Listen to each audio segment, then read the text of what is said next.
Samantala si McCoy simula pa lang agad na nasita ni Direk Rory. Ano ginagawa ng character dito? Ang plano po niya, Direk, na magpakasal po. Yayain po yung babae na magpakasal po. So, yayayaan niya ang babaeng magpakasal? Apo. Ikaw, pag yayayain mo yung babaeng magpakasal, nakachinelas ka? Ay. Nakaayos. Bakit ka nakachinelas? Magpapalit po, Direk. Ay, hindi na ako maghihintay. Ayoko naghihintay. So, meaning when you audition for a role, dapat medyo lihis ka ng konti. Opo. Ha? Opo.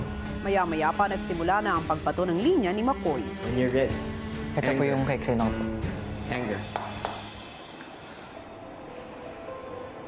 Action. Tingnan mo, oh. Cut. Ano bang emotion, sabi ko? Anger po, Direk. Bakit yan ang sinabi kong action na eh? Paano ka ba magalit? Sige po, Direk. Ha? Paano ka magalit? Mas, ano pa po? Paano? Mas malakas pa. Paano nga? Tell me. Ganto, Direk. Paano? Ganto po, Direk! Ha? Ganto po! Ano? Ganto, Direk! Ano? Galit po ako, Direk! Aba, hindi ako nakakita sa mata mo na galit ka. Ha? Galit ka ba? Opo, galit po ako, Direk! Galit ka? Opo! Galit ka? Galit po ako, Direk! ka? Galit na yan? Galit na yan? Opo, Direk! Galit po ako! Ha? Kanyang gagalit? Ha? Kanyang ka Galit na po ako, Direk! Ha? Totoo? Opo! Totoo? Ha? Totoo? Opo, galit na ako, Direk! Dialogue! Tignan mo! Ang ganda ng langit, di ba? Maganda talaga yan dahil sa'yo at para sa'yo. Ayoko na ibalik ka na mag-isa ka. Levels! Ayoko isipin mo, nagaling ka sa trahedya. Kat, dinadaan mo ako sa boses. Sigaw ka ng sigaw.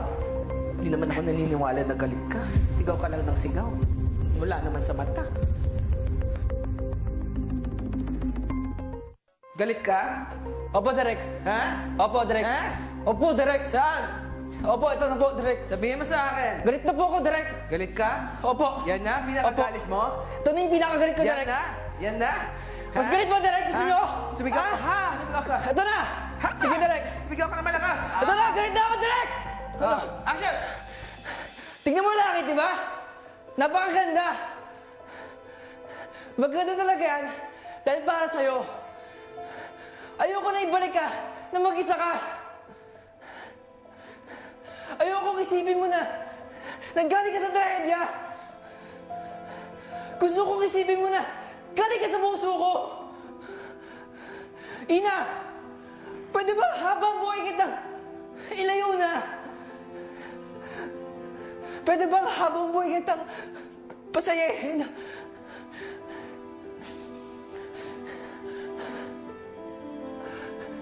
Magpakasal tayo, Ina. Cut. Na-affect ka ng mga words eh. Di ba these are just words? Dapat hindi ka ma-affect ng mga words. Di ba? Apo, Direk. Ang nangyayari, nawawala yung emotion sa'yo kasi na-apektuhan ka sa words. Yung acting po kasi talaga, parang hilig ko na rin po talaga eh. Gusto ko pa matuto at yun nga po yung nangyari, kuya. You know, you're very guwapo. Guwapo kang bata. Okay? What it takes to be an actor, but you have to work really hard. Okay? Kailangan mo itrabaho yung close-ups mo. Dahil hindi nakikita yung change sa mata mo. Parang nakukuha ko that you're kinda uptight. You're afraid to really let loose. Like yung anger mo. Pinipigil mo eh. Parang all throughout, nakaganyan ka eh. Stiff na stiff ang ano mo eh. Alam mo, pag ano, let loose. That's what I was saying, ragdoll. Let loose, diba? Ganyan. Ikaw, lagi kang, parang tuloy ipit yung emotion. In 20 years po ata siya, director na po siya, kaya lahat po talaga ng sinasabi niya, pinapakinggan ko po, kuya. Acting is being free-flowing with the emotion.